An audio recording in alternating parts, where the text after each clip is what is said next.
2 Timóteo capítulo 4, versículo 1. Amém?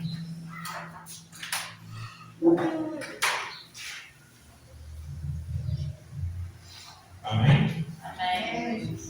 A palavra do Senhor diz assim: eu juro-te, pois, diante de Deus e do Senhor Jesus Cristo, que há de julgar os vivos e os mortos na sua vida e no seu reino, que pregues a palavra, a tempo e fora de tempo, corrijas, repreendas, exortes com toda a longanimidade e doutrina, que virá tempo em que não suportarão a sã doutrina, mas tendo coceira nos ouvidos amontoarão para si doutores conforme as suas próprias concupiscências, e desviarão os ouvidos da verdade voltando às faltas. Mas tu se sóbrio em tudo, sofre as aflições, faze a obra de um evangelista, cumpre o teu ministério, porque eu já estou sendo oferecido por aspersão de sacrifício, e o tempo da minha partida está próximo. Combati o bom combate, acabei a carreira e guardei a fé. Desde agora a coroa da justiça me está guardada, a qual o Senhor, justo juiz, me dará naquele dia, e não somente a mim, mas também a todos que amarem a sua vida. Amém. Senhor, Deus, nosso Pai amado, mais uma vez, Deus, nós estamos aqui, Deus, com o intuito de trazer a Tua palavra, Deus, uma reflexão ao Teu povo, Pai. O Senhor fale, ó Deus, e não eu, ó Deus, mas que o Teu Santo Espírito, ó Deus, possa falar aos ouvidos espirituais, ó Deus, aos ouvidos carnais, ó Deus, e possa entregar a Tua mensagem, ó Deus. O Senhor, ó Deus, levante aqui um povo vivo e verdadeiro, ó Deus, que guarda a Tua palavra, ó Deus, e cumpre os Teus mandamentos, ó Pai. Que a gente pedimos essa manhã, ó Deus, em nome de Jesus. Amém. Eu estava essa semana preparando a mensagem para trazer e olhando lá nas minhas anotações lá, esse mesmo texto, foi a primeira vez que eu trouxe a palavra aqui na igreja, eu usei esse mesmo texto. E de lá para cá, as coisas, a mensagem que eu preguei naquela época, talvez não melhoraram, só pioraram. Isso foi em 2023, depois da pandemia, e nós tivemos uma piora do evangelho nas igrejas. E quando a gente diz igreja, a gente fala que é errado, né? Eu disse aqui que igreja é um organismo vivo, né? É o corpo de Cristo, né? A gente vem a um lugar, até templo é errado, porque o templo foi substituído por Jesus. Então é um lugar de adoração, um lugar em que nós nos reunimos e congregamos, né? O que a gente chama de igreja, né? E as doutrinas, as coisas que são pregadas no culto, que são feitas nos cultos das igrejas de lá para cá, só pioraram. O evangelho decaiu mais ainda. Nós estamos vivendo isso que Paulo escreveu aqui para Timóteo. E Paulo já sabia que ia morrer quando ele escreveu essa carta para Timóteo. Ele sabia que ele sentia que a morte dele estava próxima, né? E ele não buscava fama, ele não buscava aplauso nem aceitação. Paulo não tinha interesse nenhum, se fosse hoje, em receber likes ou aplausos. Mas ele buscava uma coisa: fidelidade à palavra de Deus, ao Evangelho de Jesus Cristo. Por isso que ele dá mais uma ordem para Timóteo: pregues a palavra, a tempo e fora de tempo, pregues a palavra. Não prega opinião, não prega política, não prega autoajuda, não prega treinamento, prega a palavra, Timóteo. Porque vai chegar tempo em que não vão querer ouvir a sã doutrina de Deus. Ele avisa que viria tempo em que homens não suportariam mais isso. E esse tempo tem chegado a passos largos na igreja de Jesus. Hoje muitos, eles não toleram a correção, não toleram o ouvir sobre o pecado, o arrependimento, sobre o juízo de Deus que virá sobre essa terra. Eles querem uma igreja que conforte sem confrontá-los, que emociona sem transformação. Essa é a igreja do comichão dos ouvidos que Paulo fala. E ela tem sinais bem concretos que estão acontecendo agora no nosso tempo. E um dos primeiros sinais disso é de anos para cá, e agora, como vem chegando perto da eleição, começa tudo de novo. O púlpito da igreja vira palanque político. E só se fala em política dentro da igreja. Fulano, de ciclano, daquilo outro, disso, aquilo. Enquanto Paulo fala com Timóteo, pregues a palavra.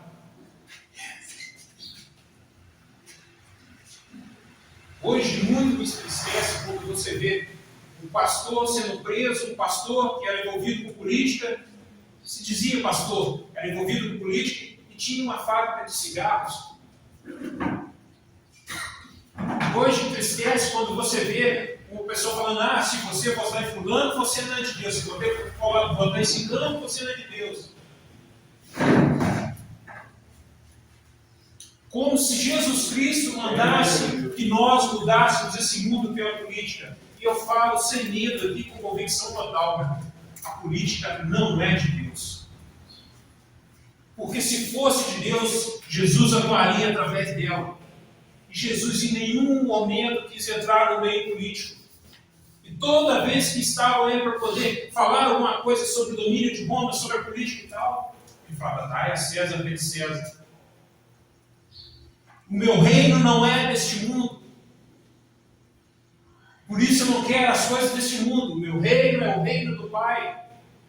Jesus a todo tempo ele falava com a política, porque a política corrompe, ela corrompeu os sacerdotes da época, ela corrompeu os sacerdotes, ela corrompeu o funcionamento do templo de Deus, ela corrompia as pessoas e ainda corrompe até hoje. Cristo é o cabeça da igreja.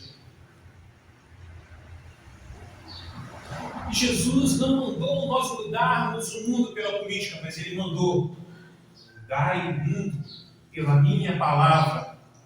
Ide, pregai o Evangelho e fazei discípulos até os confins da terra. Foi isso que Jesus mandou. Paulo não pregava política, Pedro não pregava política, Tiago não pregava política, Filipe não pregava política. É verdade, Deus. Aleluia! A igreja não foi feita para ser soberana sobre a terra, sobre o domínio dos homens, mas ela foi feita para ser soberana no mundo espiritual. Para tirar as vidas da pessoa. Nós temos a falsa ilusão de que a política pode mudar as vidas da pessoa, mas só Jesus Cristo pode mudar a vida de uma pessoa. A política é o primeiro, entrando dentro da igreja, é o primeiro sinal de uma apostasia. É o primeiro sinal do que Paulo falou, escreveu para Timóteo aqui, que ajuntariam para eles doutores, que teriam comichão nos ouvidos, não queriam ouvir a palavra da verdade. Mas nós temos que eleger pessoas boas para mudar o mundo. Meu irmão, se você não leu a Bíblia ainda, o mundo não vai mudar. Deus não quer nem mudar o mundo. Ele quer mudar você e através de você, você muda a sua família, e através da sua família, ela muda do seu vizinho, e através do seu vizinho e assim por diante. Uma onda sem fim de mudanças de vida. Deus não quer mudar o mundo como um todo. Nosso pastor pregou aqui sobre a parábola do semeador. E se você for no texto mais para trás, os discípulos perguntam para Jesus por que ele falava em parábolas. Ele respondeu, para que eles não entendam. Porque a vocês, os discípulos de Deus, foi dado o reino dos céus. Mas a eles, se eles quiserem entender, se eles não aceitam, se eles não abrem o coração, eles vão ter que ralar para conhecer a palavra de Deus. Muitos estudiosos, muitos teólogos dizem que as parábolas eram um método fácil de ensino de Jesus, que Jesus usou, mas não é, pelo contrário. Porque eles não entendiam as parábolas. Só entendia quem estava com o coração aberto ao toque do Espírito Santo.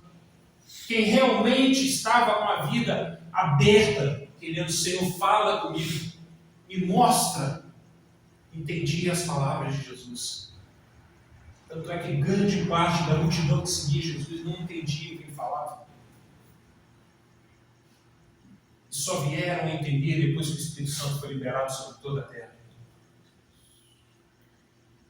Um segundo sinal é uma frase que justifica muitas coisas que é usada até hoje. É o chamado do não tem nada a ver. Uma das frases mais perigosas para a igreja hoje. Ela justifica o jeito de vestir, de falar, de consumir, de viver conforme o padrão do mundo. Mas a Escritura de Deus diz o contrário. Em 1 João 2,15 diz: não ameis o mundo nem o que no mundo há. E em 1 Pedro 1,16 diz: sede santos porque eu sou santo. A pergunta certa que muitas pessoas fazem, principalmente os jovens, né? Isso é pecado? Essa não é a pergunta certa de se fazer. Ou você tem dúvida alguma coisa? A pergunta certa é: isso glorifica a Deus? Aleluia. Se eu fizer isso, eu vou estar glorificando a Deus, a minha atitude? Se eu for beber, eu vou estar glorificando a Deus? Porque quando você pergunta se isso é pecado, na verdade você pode não estar fazendo por medo. Porque se for pecado, você vai para o inferno. Mas quando você faz por amor, você pergunta: isso glorifica o nome de Deus? Isso glorifica a Deus? É bom para mim, mas vai glorificar a Deus? Eu vou me sentir bem, mas Deus vai ser glorificado com a minha atitude?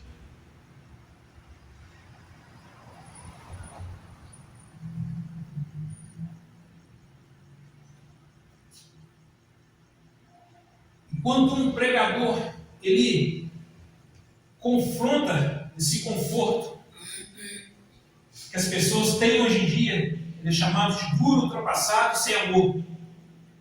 Mas Paulo já havia mandado: repreende, exorta e ensina com longanimidade, com amor. Pregar a palavra, ser cristão, é corrigir o que está errado, primeiro na nossa vida, mas repreender também aquilo que está errado, que as pessoas estão fazendo. Não é repreender condenando. Ó, não faz isso não, que você vai para o inferno, hein? A sua vida vai melhorar se você parar de fazer isso. Se você não tomar essa atitude, Deus vai agir na sua vida. Porque isso não é padrão para o servo de Jesus Cristo. O terceiro sinal é o tão chamado Deus é amor sem arrependimento. 1 João 4,8 diz que Deus é amor, e é isso mesmo. Mas o mesmo Deus é santo e justo, segundo Isaías 6,3. Hoje a frase Deus é amor, ela é usada para apagar a palavra arrependei-vos. Não se fala de pecado, de inferno, de correção. Só se fala de amor. Deus é amor realmente. Porque se Ele não fosse amor, Jesus Cristo não teria vindo à terra para morrer por nós. E nem passado por tudo que passou, morrido numa cruz, para que pecadores como eu e você fôssemos salvos.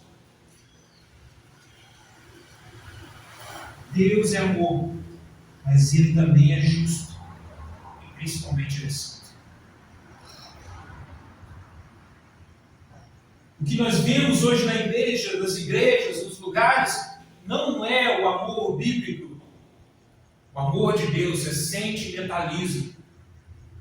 E a igreja está fazendo tudo para poder mexer com o sentimental das pessoas. A penumbra na luz, pintar as paredes de preto, com aquele fundinho, aqueles brilhos no teclado que mexe, acordes menores para poder mexer com a acessibilidade das pessoas, com o ouvido, com o subconsciente. A cruz prova duas coisas ao mesmo tempo. Deus ama o pecador, mas Ele odeia o pecado. Quando Jesus perdoou a mulher pecadora, Ele disse: vai e não peques mais. Antes Ele disse: os seus pecados estão perdoados. Se ninguém pode condenar, eu também não te condeno. Mas ele disse, vai e não peques mais. Glória a Deus.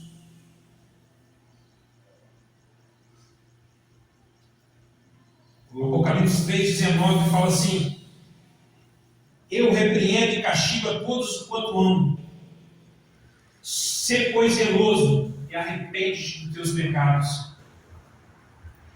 O Senhor manda o seu povo ser zeloso. Zeloso com a tua palavra. Zeloso com a pregação do Evangelho. Zeloso no modo de se vestir, no modo de andar, com quem anda, com o que fala. O que eu faço? Ele glorifica a Deus? Ele glorifica o nome de Jesus? As coisas que eu ando falando, que eu ando fazendo, ele glorifica a Deus? Deus é amor, mas a Bíblia fala que ele também é fogo consumidor. Aleluia. O quarto sinal de tudo que está acontecendo, que Paulo diz, é o chamado à fábula, ao universalismo. É o que muitos têm pregado ali. E que Paulo diz em 2 Timóteo 4,4: desviarão os ouvidos da verdade, voltando-se às fábulas. Dizem por aí que todos os caminhos levam a Deus. No final todo mundo se salva. Mas é mentira. Eu sou o caminho, a verdade, a vida. É Jesus falando, eu sou o caminho, a verdade, a vida. Aleluia.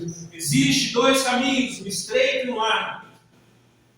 O caminho da salvação é o estreito. É difícil, é pequeno o caminho, é apertado. Mas é o único caminho de salvação, Jesus Cristo. Não existe outro. Eu imagino que Maomé, seu Buda e os outros aí tenham tido boas intenções. Mas eles não são o caminho que salva. Só Jesus Cristo é o caminho que salva. Não existe salvação fora de Jesus. A salvação não está no protestantismo, não está no catolicismo, não está nas regiões de matriz africana, não está no budismo, não está no hinduísmo, está em Jesus Cristo. Amém. Porque todas elas são falhas. Todas têm as suas falhas. O único caminho é seguir a Jesus Cristo e a sua palavra. Aquilo que Jesus falou. João 14,6: eu sou o caminho, a verdade e a vida. Ninguém vem ao Pai se não for por mim. Atos 4,12 diz assim: em nenhum outro há salvação, porque também debaixo do céu nenhum nome há dado entre os homens pelo qual devamos ser salvos. Só Jesus Cristo é a salvação. Oh, glória a Deus. Essa história de que Deus fez o mundo e que Ele não vai destruir, isso é mentira, porque Ele mesmo disse que vai. E Deus não volta atrás na sua palavra. O mundo caminha para a destruição, mas nós caminhamos para a salvação porque recebemos Jesus Cristo em nossa vida. E segundo Paulo diz, não vivo eu, mas Cristo vive em mim, e a vida que levo agora, levo pela fé no Filho de Deus. Essa é a certeza da salvação. Essa é a certeza de que Jesus está agindo em minha vida.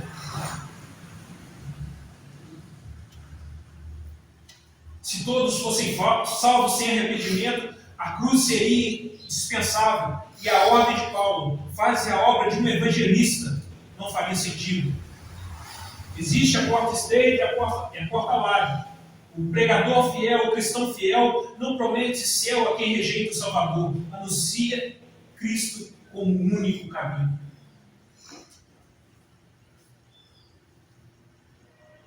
Cristo é o único caminho. Nós precisamos entender as coisas espirituais de Deus. Quando Paulo disse que todos os pecados destituídos estamos da glória de Deus, e é verdade. O único modo da tão chamada restituição que se canta nas músicas gospel aí, a restituição de Deus, que não é bens materiais, mas é a presença dele na nossa vida, é através do arrependimento. É através de você dobrar os seus joelhos todo dia no chão e se arrepender dos seus pecados, porque você é um pecador. Eu sei que disseram para você que você é o filho de Jesus, é maravilhoso, mas você não é, meu irmão, você é um pecador. É, Deus. Eu sou um pecador, você é um pecador e todos nós somos pecadores. Verdade. E se nós não dobrarmos os nossos joelhos e não nos arrependermos dos nossos pecados todos os dias e não nos confessarmos a Deus, nós não seremos salvos. Nós não teremos paz de espírito, porque a carne contenda com o espírito. E a vida espiritual é a que manda na vida da pessoa e não a vida material. Você vê pessoas bem na vida material, pessoas que são, aos olhos do mundo, são supervalorizadas, são pessoas bem, mas espiritualmente são pessoas caídas e falidas. Porque não reconhecem que sem Deus nós não somos nada. Nenhum de nós é nada. O ser humano não é nada. O trilhão que o Elon Musk conseguiu conquistar, o primeiro trilionário do mundo, não vale nada sem Jesus. Não vale nada se ele não colocar os joelhos no chão e pedir perdão ao Senhor e falar: Senhor, tem misericórdia de mim, porque eu sou um pecador. Não reconhecer que ele necessita do sacrifício de Jesus e de Jesus. Hoje a igreja prega uma vida sem sacrifício. O que tem se pregado nos cultos aí fora é vida sem sacrifício, vida sem arrependimento. Quando Jesus fala: aquele que quiser vir após mim, põe a sua cruz, negue-se a si mesmo e siga o caminho. E o caminho é estreito para carregar uma cruz, mas Jesus está ao nosso lado para aliviar o fardo. Porque quando você cansa de carregar a sua cruz, você pode vir a mim, vós todos que estáis cansados e oprimidos, e eu vos aliviarei. O meu fardo é leve. Viver a vida pelo mundo parece ser simples e fácil, mas não é. Porque gera condenação. O Espírito Santo está todo o tempo batendo no coração das pessoas e mostrando: está errado, isso é errado, é errado, é errado. Mas quando você tem Jesus, você ouve, abaixa a sua cabeça e pede perdão. O Senhor está certo. Perdoa-me por ter tomado a atitude errada. Mas quando nós não abrimos o coração e nós continuamos sem um arrependimento sincero, nós continuamos andando pelo caminho largo. E assim não está. O quinto sinal é o homem no centro do culto, o humanismo. O culto não é mais para Deus, a cruz não está no centro do altar. O altar é o homem. O humanismo coloca o homem no centro do Evangelho. O Evangelho verdadeiro coloca Deus no centro. O mais importante não é a minha vida, não é a sua vida, mas é Jesus Cristo. É o Evangelho de Cristo ser propagado sobre essa terra. Porque às vezes nós falamos, as pessoas falam assim: não, nós nos preocupamos tanto com os outros, com as pessoas, nós nos preocupamos tanto, mas não preocupamos em aceitar Jesus, não preocupamos em falar o verdadeiro Evangelho para ela. Não preocupamos em falar que Jesus traz vida e vida em abundância, que Ele pode mudar a vida dela. Nós nos preocupamos com o material, em alimentar, em dar roupa, em dar as coisas, mas o mais importante é dar Jesus Cristo para as pessoas. E a nossa obrigação não é saber, não é achar: não vou falar com ele, não, porque ele não vai aceitar mesmo. A nossa obrigação não é essa, a nossa obrigação é falar. É mostrar Jesus na nossa vida. É mostrar que existe um caminho. Se a pessoa não quiser, é ela com Deus. Aí já passa a ser problema dela. Mas quando eu não falo, quando eu não mostro, aí o problema já é meu. Porque eu não estou cumprindo o ID que Jesus mandou. Ide anunciai a boa nova. Ide anunciai o Evangelho. Jesus não chamou ninguém para uma vida de conforto, mas para a cruz. O Evangelho não é Deus ao serviço dos meus sonhos, é o homem rendido a Deus. Esse é o Evangelho de Jesus. Não é o que nós vemos hoje em dia. É campanha para isso, campanha para aquilo, campanha para aquilo outro, campanha para aquilo outro. E a campanha do arrependimento? A campanha para nós rasgarmos as nossas vestes E reconhecemos que nós não somos dignos do amor de Deus, mas Jesus nos ama mesmo assim. Trocar arrependimento por terapia, discipulado por motivação e a cruz pelo palco é idolatria em linguagem evangélica.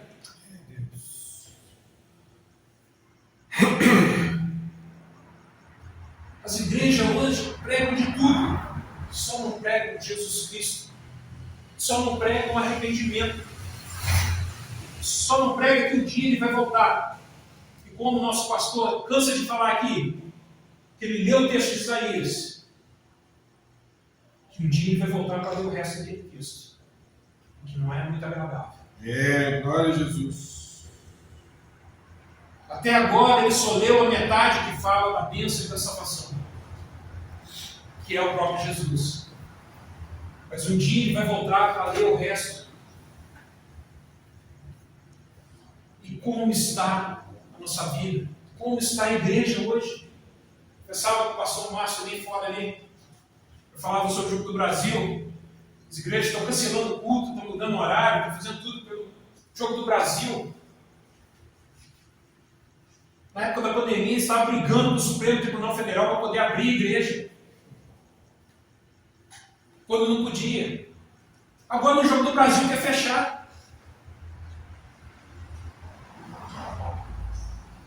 Mas nós vamos fazer uma confraternização na igreja para ver o jogo e não sei o que lá. Horário de culto é horário de culto, meu.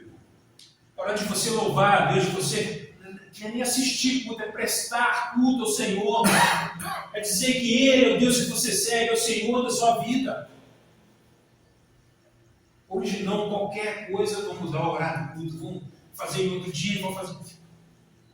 É por Deus em segundo lugar, meu irmão. É isso que está acontecendo com as igrejas, é isso que tem acontecido com o verdadeiro evangelho, tem sido posto em segundo lugar. Quer dizer que eu não posso ver o jogo? Não, você pode ver, cara. Você pode fazer o que você quiser. Você não pode querer mudar as coisas de Deus por causa de uma coisa do mundo.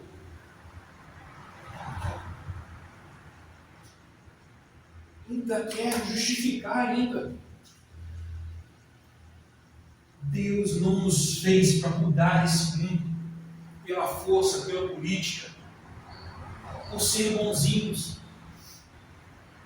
Deus nos fez para mudar este mundo pela força da sua palavra, pelo arrependimento das almas, pelo reconhecimento que Jesus Cristo é o Senhor e que sem Ele nós não somos nada.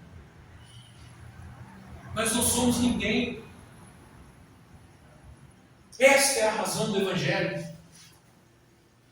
Jesus Cristo é Senhor sobre todas as coisas. E nós devemos culto a Ele. Nós somos pecadores. Jeremias fala: assim como a terra é mais alta que os céus, assim os meus pensamentos são mais altos do que os vossos pensamentos. Incomparável Senhor tu és. As nuvens do céu são como poeira aos pés de Deus. Diz o salmista.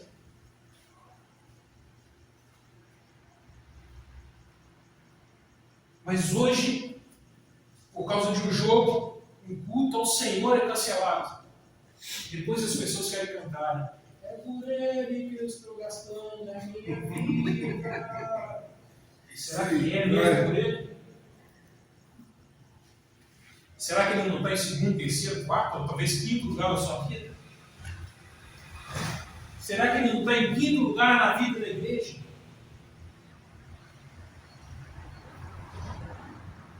Paulo diz que em primeiro lugar deve ser Deus acima de todas as coisas. Em segundo lugar, a família. Em terceiro lugar, a igreja. As demais coisas vêm para trás. Deus em primeiro lugar. Porque quando chegar o grande dia, não adianta você pedir o Neymar para interceder a Deus por você. Nem Vini Júnior. Quem intercede por você é Jesus Cristo. Amém. Ele que vai falar: esse aí eu comprei com o meu sangue. Ele se arrependeu. Ele aceitou a minha palavra. Ele viveu conforme aquilo que eu preguei. É Jesus que vai estar lá, vai ser o advogado. E hoje a igreja troca qualquer coisa, Jesus por qualquer coisa.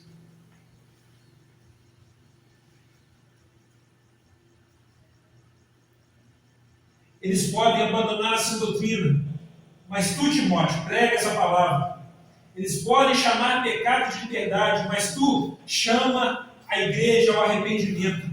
Eles podem seguir as fábulas deste mundo, mas tu fazes a obra de um evangelista e pregue a palavra. Aleluia. Eles podem colocar o homem no centro, mas tu coloca Cristo no trono que ele merece.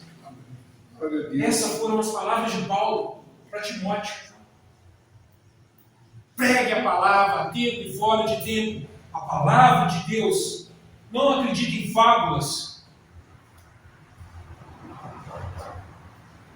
Porque chegou o tempo que eles têm comichão nos ouvidos. Eles estão amontoando doutores para eles. Eles estão amontoando pessoas que falam o que eles querem ouvir. E não o que Deus quer falar com a igreja. As pessoas que mudam até Jesus, porque se você ler os evangelhos, Jesus era um homem duro, porque ele falava na lata o que tinha que falar. Ele foi na casa lá, o Zaqueu subiu na árvore, Jesus falou, vou contigo na tua casa, Zaqueu, hoje eu vou repousar na sua casa. Jesus não falou nada de salvação, mas quando ele falando e conversando e pregando ali, e dando ali o exemplo, quando o Zaqueu disse, eu estou errado. Eu sou um ladrão. Eu vou restituir aquele que eu roubei 4 vezes mais. 3 vezes mais. E vou parar de ser aquilo que eu era. Foi aí que Jesus falou, opa, hoje teve salvação nessa casa. Porque teve arrependimento do pecado. Glória a Deus. E teve mudança. Zaqueu não queria ser mais como era antes. Onde está o arrependimento da igreja hoje?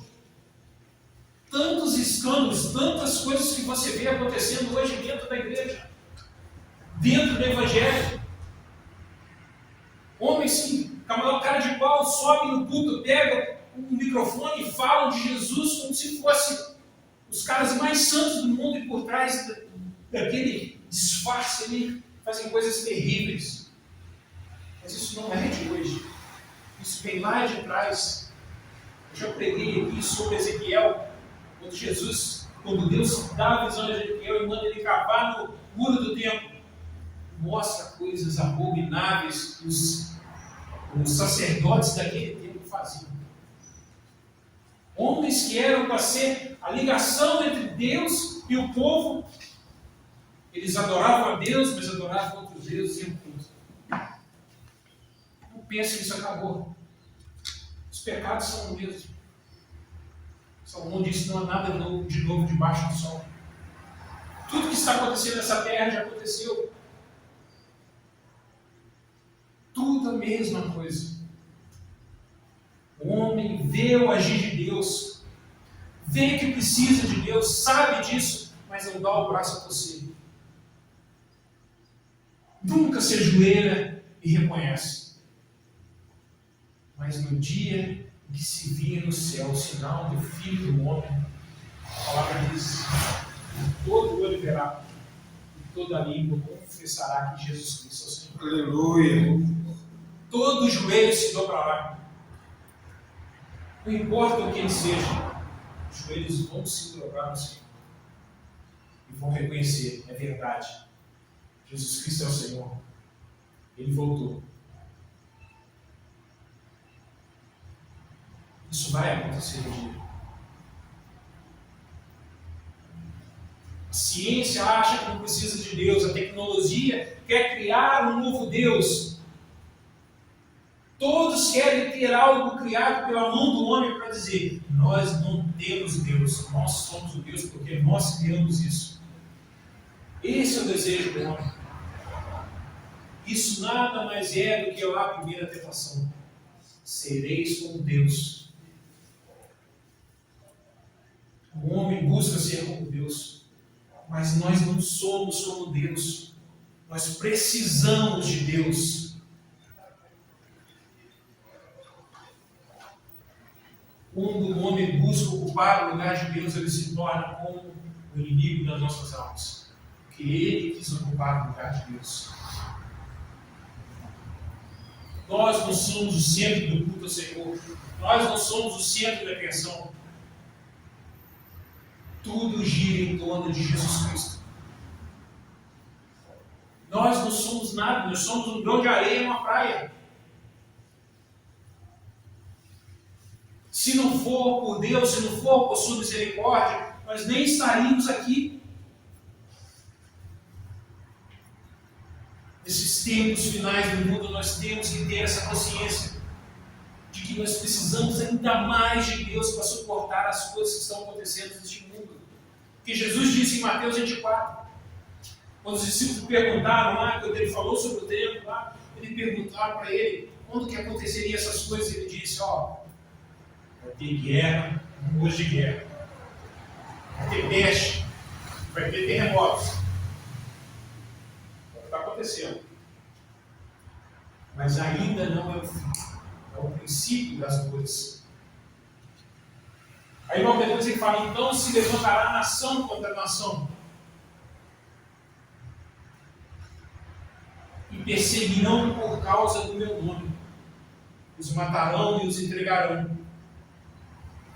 Mas, depois dessas coisas, verão o sinal do Filho do Homem no céu.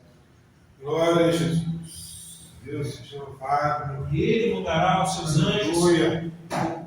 o toque da trombeta, recolher os eleitos do Senhor. Então nós estamos na fase do princípio das dores. Mas nós estamos a um passo de se levantar nação contra nação. E depois disso, é perseguição àquele que crê no Evangelho de Jesus Cristo. Mas nós brasileiros não estamos satisfeitos com a nossa vida. Os evangélicos brasileiros não estão satisfeitos. Como diz o ditado aí, esse é um problema, porque a vida está muito tranquila. Você pode andar de carrinho de baixo do braço, a gente pode abrir a igreja aqui, pode alugar em outro lugar, pode fazer o que quiser, pode fazer o culto na paz. Mas está muito tranquilo, né? Tem que arrumar algum problema para poder a gente ter, para a igreja ter. Tem que arrumar uma perseguição. E vai acontecer. Porque está escrito que vai acontecer. Enquanto pessoas no horário do jogo do Brasil estão sendo mortas por amor a Cristo, enquanto lá no Coliseu as pessoas comemoravam em cima lá os jogos lá de Roma, as Olimpíadas, comemoravam os gladiadores e depois no final eles soltavam ali os cristãos ali para serem comidos pelos leões.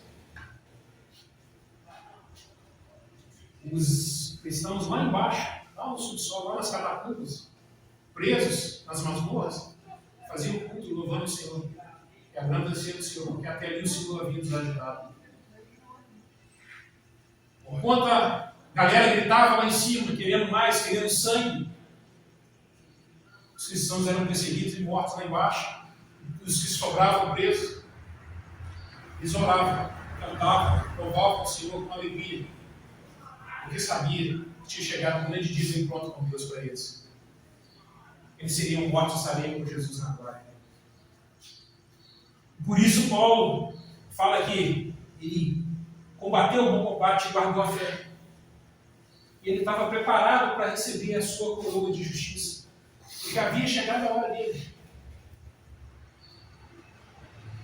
Se você colocou em algum momento a sua esperança em um homem, se justificou do seu pecado, dizendo, não tem nada a ver, se usou Deus e amor para fugir da santidade de Deus, se acreditou em algum momento na salvação sem Cristo, e se colocou a si mesmo no centro da sua vida, ainda é tempo de você se arrepender. Deus. Cristo ainda salva, ainda perdoa, ainda restaura, mas Ele não chama ninguém para permanecer no pecado, e sim para morrer pelo pecado e viver para Deus. A pergunta final não é o que o mundo acha de mim, não é o que as pessoas lá fora acham de você, Mas quando eu estiver diante do justo juiz, poderei dizer que combati o bom combate, acabei a carreira e guardei a fé? Será que nós vamos poder dizer isso para Deus? Estou aqui, Senhor, eu fiz a minha parte, como o Senhor ordenou. Estou diante de Ti, lavado pelo sangue do Cordeiro, com as minhas vestes salpicadas no sangue de Jesus.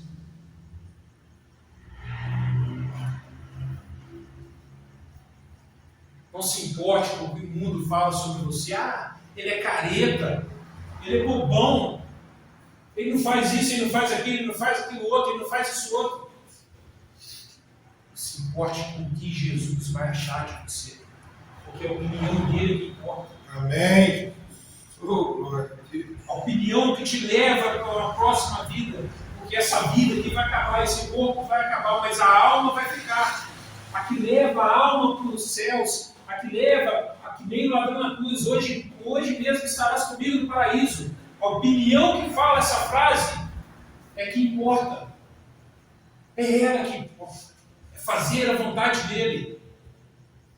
É olhar para Jesus e dizer: Senhor, estou fazendo o que tu mandas. Essa é a opinião que importa. Porque aquele que acha que você é isso, que você é aquilo, que você é aquilo outro, se ele não se arrepender, o destino dele é certo. Não tem conversa. As pessoas acham que a gente fala de inferno para poder pôr medo. Não é para pôr medo, não, é porque é verdade. Pregues a palavra é a palavra da verdade, a verdade fala. Se você não se arrepender dos seus pecados, se você não entregar e andar conforme Deus diz, não tem outro caminho. Desce de cabeça para baixo. O negócio não é brincadeira, não. É sério. E não é para pôr medo, porque é a verdade. Mas se você entrega o seu caminho a Deus, se você se arrepende, se você olha para Deus todos os dias, olha para Jesus e fala: Senhor, me perdoa. Perdoa os meus pecados, Senhor. Eu estou com o meu coração aqui aberto, Deus.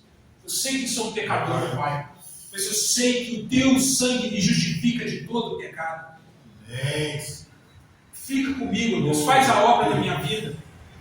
Me livra desse pecado que eu não consigo guardar. Livra a minha vida, Senhor. Eu te entrego nas tuas mãos, ó Deus. Faz o que tu queres. Aí não tem jeito. Não há condenação que vai alcançar você. Não há condenação que vai nos alcançar. Eu já fiquei muito triste com pessoas que você prega, fala da palavra de Deus, ou então você, e a pessoa não está nem aí. Só que um dia Deus falou comigo: isso não é problema seu. Daqui em diante o problema é meu. Glória. Você tem que fazer o que eu te mandar. Você tem que estar na posição que eu te mandar. O resto é comigo. Às vezes nós ficamos tristes. A gente para, vê notícias, olha como está a igreja de Jesus. Você põe a cabeça no travesseiro dizendo assim: como é que esses caras conseguem ter a cara de mal desse povo? Como é que tem homens que conseguem fazer distorcer a tua palavra na maior cara de pau? Como é que tem pessoas que só querem saber de dinheiro, só querem saber de vida, ouvindo a tua palavra todo dia? O tanto de conhecimento que nós temos hoje disseminado aí, tanto de coisa. As pessoas conseguem não acreditar, não saber como funcionam as suas coisas. Você fica triste, mas quando você lembra, isso tudo já foi profetizado. O que vai acontecer? Você entrega na mão de Deus, porque é o Senhor que comanda todas as coisas. A única coisa que pode mudar a opinião de Deus é uma decisão sua.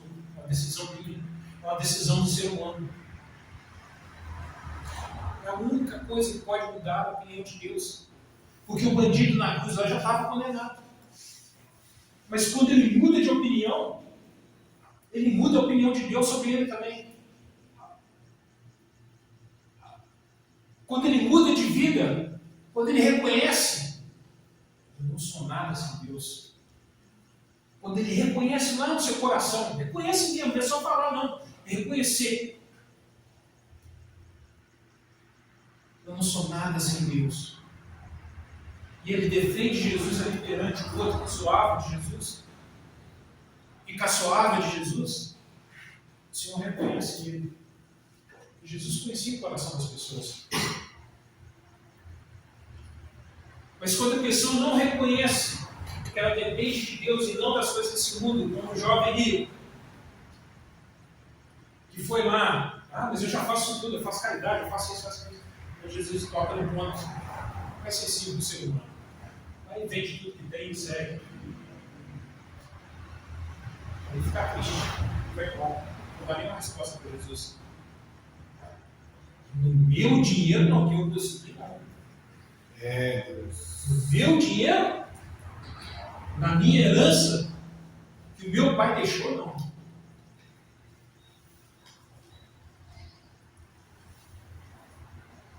Nós não temos nada neste mundo. Nós não temos nada. Hoje nós vamos morrer, tudo vai ficar por aí. O filho vai gastar, ou não vai gastar, ou ele não vai ter até lá. A nossa vida é volátil, ela é pífia. Qualquer momento a gente pode morrer, a gente pode sair daqui. Tudo pode acabar. Mas uma coisa eu tenho certeza. Quando nós temos Jesus, a nossa alma vai se acaba. Amém. Glória a Deus. Nossa alma vai para junto dele. Essa é a certeza do crente, a certeza da salvação. Porque a certeza da morte é certa. A certeza que o Espírito volta a Deus também é certa. Mas a certeza para onde a alma vai, só aquele que tem Jesus Cristo sabe. Só aquele que tem Jesus Cristo pode dizer: posso decorrer, porque você vai tomar com o Senhor. Nessa manhã, você pode fazer a minha pergunta. Eu falei lá no começo. Não é perguntar se é pecado, é se o que eu vou fazer glorifica a Deus. Glorifica aquele que eu digo que é o meu primeiro amor, que eu amo. Ela glorifica. Porque quando nós vamos fazer qualquer coisa na nossa vida, quem tem família, a primeira coisa, isso vai afetar a minha família?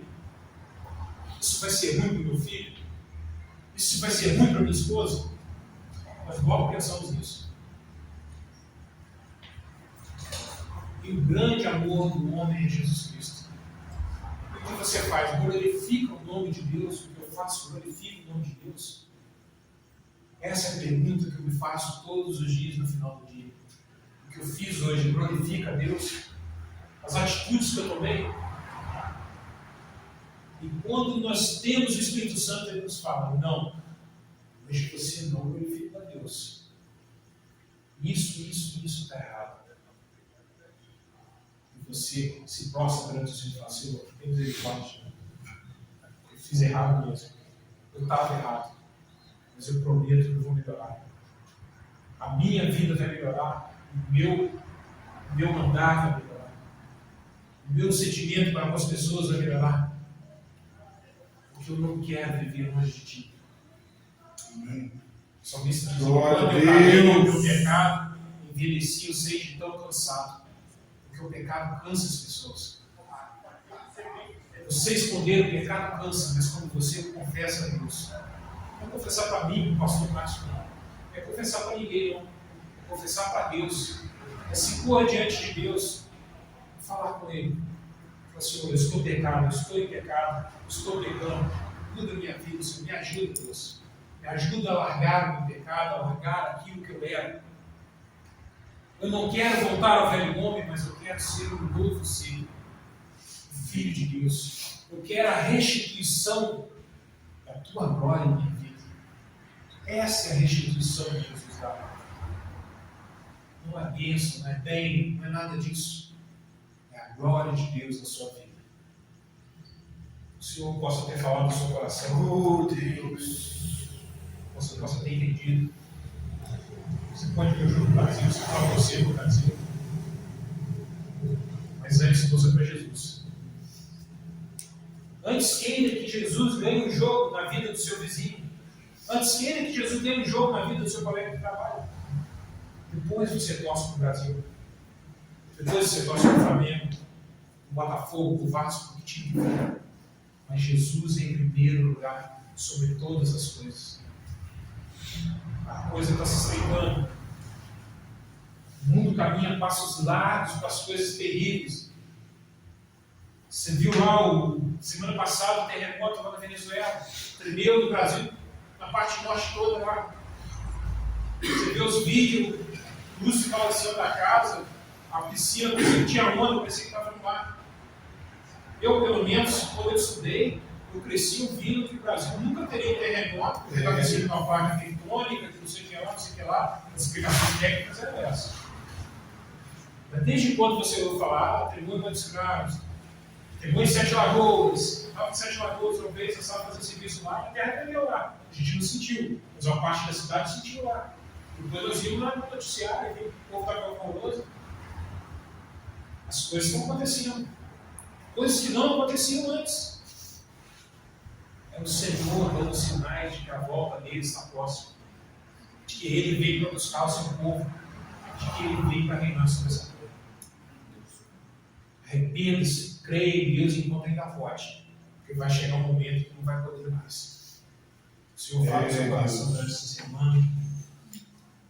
Lembrando que acolhimento não é só abraçar as pessoas, mas é falar a verdade para elas. Amém. Falar o que precisa ser ouvido e mostrar para elas onde elas estão errando. Isso também é acolhimento. Porque o médico que a pessoa tem um câncer e ele não fala e deixa a pessoa morrer, ele não é um bom médico. Um bom médico é aquele que detecta o problema, mostra para a pessoa e fala: o tratamento é esse. E se você é cristão, se você entregou sua vida, quem age na sua vida é o médico dos médicos. É Jesus Cristo.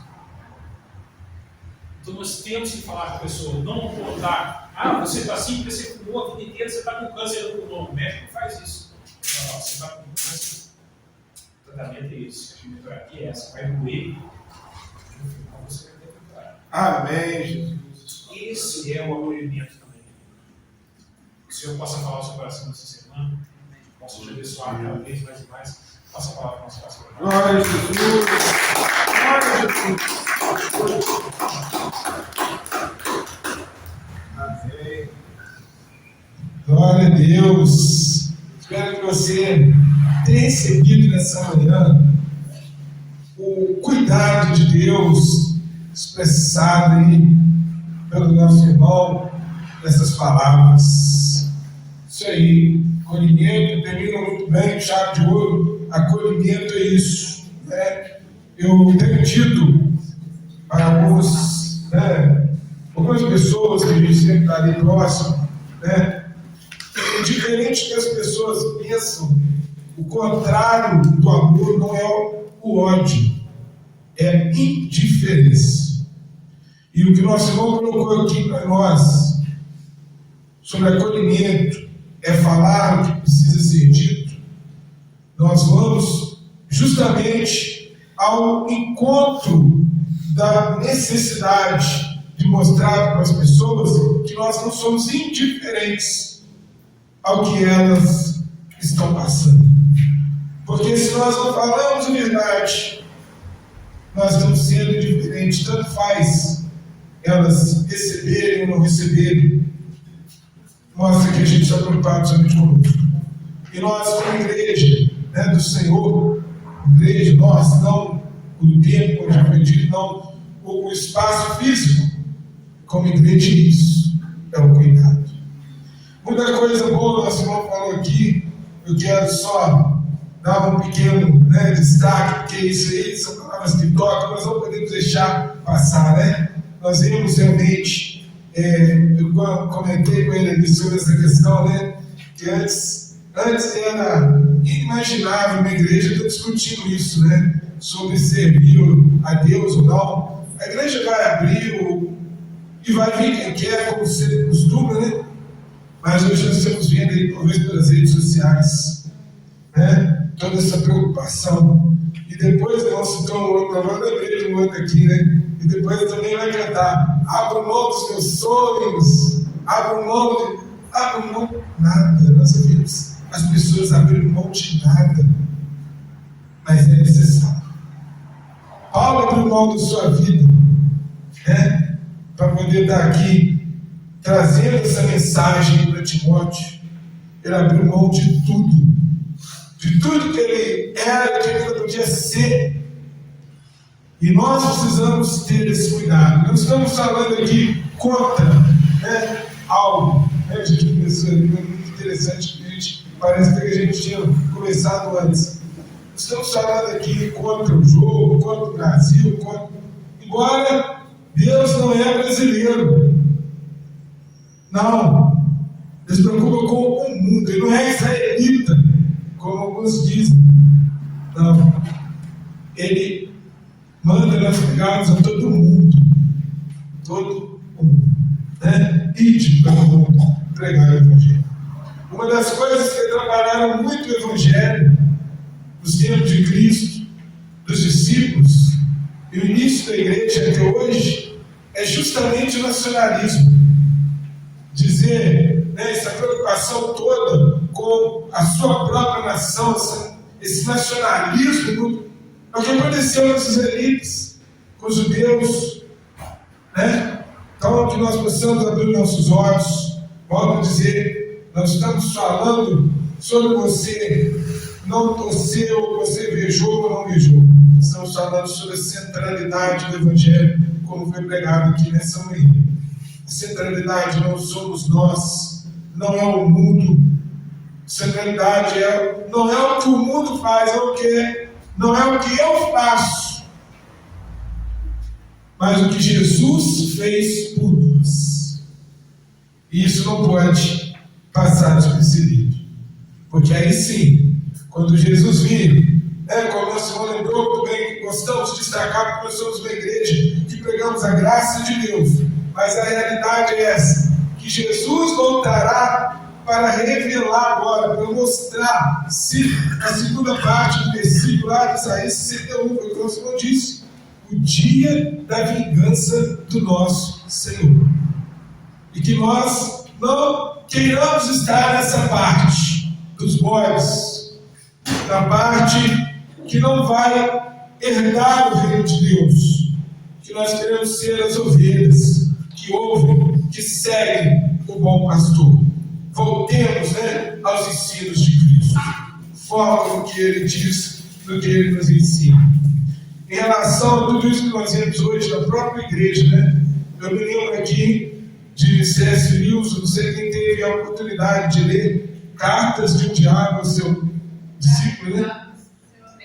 Cartas de um Diabo ao seu aprendiz, não sei se alguém teve a oportunidade de ler, mas o que você, com as minhas próprias palavras, o que a gente vê lá, um dos pontos que o aprendiz entendeu era o seguinte: deixa o povo na igreja, deixa o povo achar que está fazendo certo, deixa lá. O melhor lugar que o diabo tem hoje para poder enganar as pessoas é na igreja. Então nem tudo aquilo que você vê, todo aquele movimento que você vê é um movimento, está lotado, está bonito, está impactante, né, meu irmão? Você já falou aqui hoje. Às vezes é terapia, é motivacional, é psicanálise, mas sem palavra.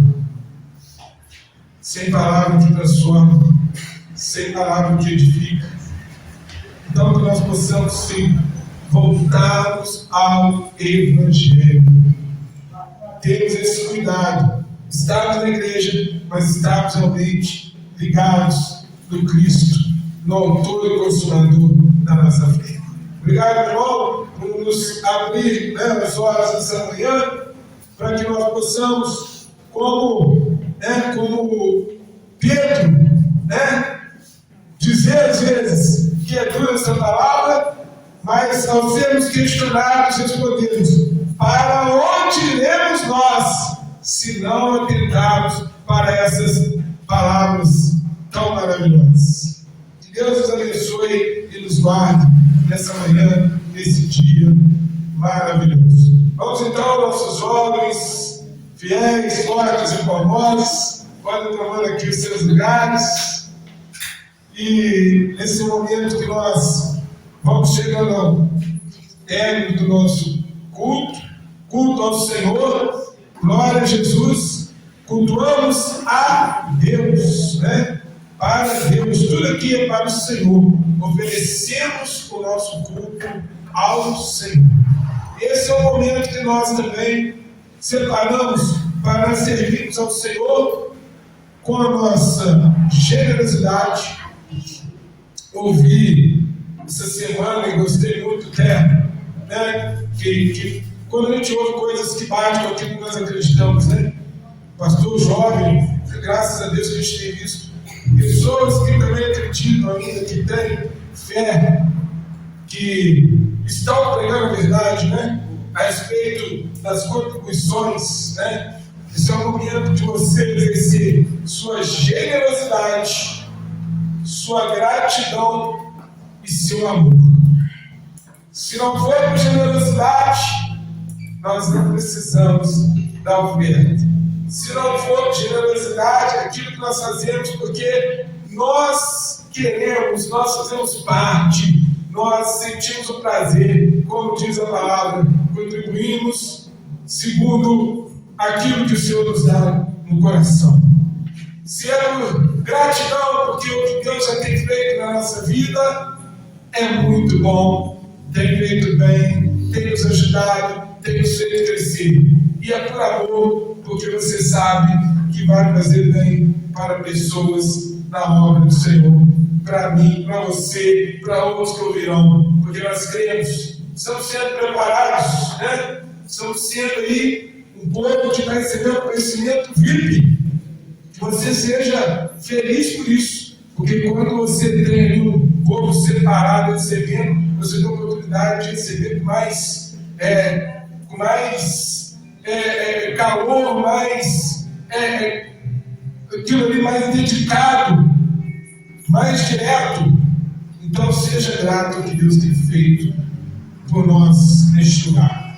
Deus abençoe, né? Quando nós vamos louvar o Senhor, nós trazemos o nosso oferta. Tchau.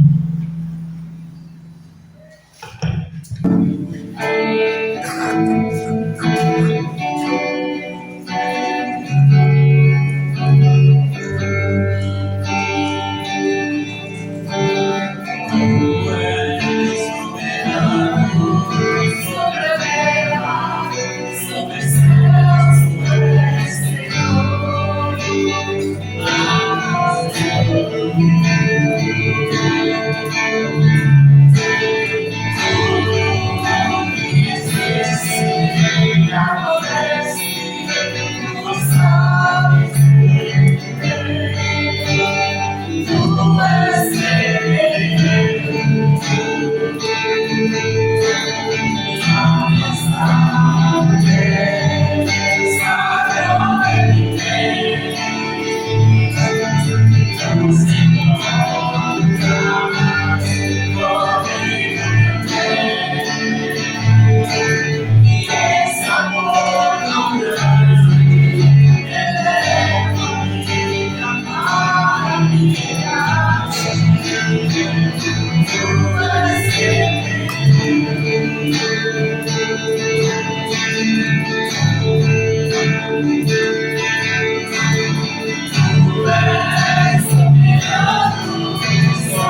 Senhor, meu Deus e meu Pai, agradeço por essas ofertas, Senhor Jesus, quem veio aqui na frente pode contribuir, Pai. Muito obrigado por essa palavra nessa manhã, Pai. Que o Senhor Jesus continue, Senhor, meu Deus, guardando e nos livrando de todo mal, Pai, hoje, amanhã e sempre. Obrigado por tudo que o Senhor tem feito, por tudo que o Senhor há de fazer em nossas vidas, Senhor Jesus. Que o Senhor Jesus esteja do nosso lado sempre, Pai. Muito obrigado mais uma vez por esse culto, por essa palavra abençoada, Senhor. Em nome de Jesus, amém. Amém.